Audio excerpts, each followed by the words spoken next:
Day 80 of 120 to get better understanding of planes. ஏர்கிராஃப்டில் பர்டிகுலராக அதோட ஸ்ட்ரக்சர்ஸில் high stress area ஏற்படுறதுக்கு வாய்ப்பு ஜாஸ்தியாக இருக்குது. எஸ்பெஷலி ஃபியூஸ்லேஜோட ஸ்கின்ல, விங்ஸில், டோர்ஸ், விண்டோஸ் சரௌண்டிங்ஸ்லாம் இந்த ஹை ஸ்ட்ரெஸ் ஏரியா ஏற்படும். அப்படி ஹை ஸ்ட்ரெஸ் ஏற்படும் போது அதோட ஸ்ட்ரென்த்தை இன்க்ரீஸ் பண்ணுறதுக்காக டப்ளர் பிளேட்ஸ் யூஸ் பண்ணுவாங்க. இன்றைக்கி இந்த வீடியோவில் டப்ளர் பிளேட்ஸ்னால் என்ன, அது எப்படி ஏர்கிராஃப்டோட ஸ்ட்ரக்சர் ஸ்ட்ரென்த் பண்ணுறதுக்கு உதவுதுன்னு தெளிவாக பார்க்கலாம் வாங்க. அதுக்கு முன்னாடி நீங்கள் இன்னும் செலஸ்டியல் விங்ஸை ஃபாலோ சப்ஸ்கிரைப் பண்ணலன்னா ஃபாலோ சப்ஸ்கிரைப் பண்ணிக்கோங்க.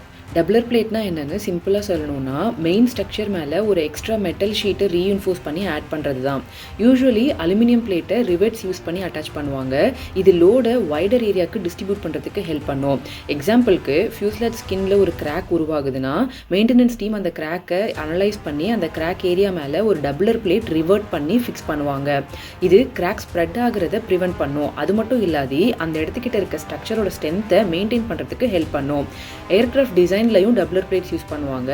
Especially doors, windows, wing root areas இதிலெல்லாம் ஸ்ட்ரெஸ் அதிகமாக இருக்கிற இடத்துல யூஸ் பண்ணுவாங்க. ஷார்ட்டாக சொல்லணும்னா டப்ளர் பிளேட் ஒரு எக்ஸ்ட்ரா ரீஇன்ஃபோர்ஸ்மெண்ட் பிளேட் மாதிரி ஏர்கிராஃப்டோட ஸ்ட்ரக்சரை ஸ்ட்ரென்தன் அண்ட் ரிப்பேர் பண்ணுறதுக்கு யூஸ் ஆகுது.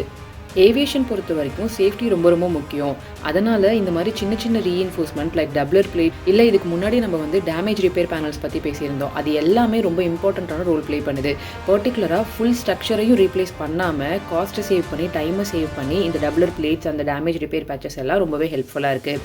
ஹோப் இந்த வீடியோ உங்களுக்கு இன்ட்ரெஸ்டிங்காக இருந்திருக்கும்னு நினைக்கிறேன். இதே மாதிரி நான் வேறு ஏதாவது டாபிக் பற்றி பேசணும்னா கமெண்ட் செக்ஷனில் சொல்லுங்கள். அண்ட் இந்த வீடியோ உங்களுக்கு பிடிச்சிருந்ததுன்னா மறக்காது செலஸ்டியல் விங்ஸ்க்கு ஃபாலோ அண்ட் சப்ஸ்கிரைப் பண்ணிக்கோங்க. உங்களோட ஃப்ரெண்ட்ஸ் யாராவது ஏவியேஷன் இன்ட்ரெஸ்ட் இருக்கவங்க இருந்தாங்கன்னா அவங்களுக்கு இந்த வீடியோ ஃபார்வர்ட் பண்ணுங்கள்.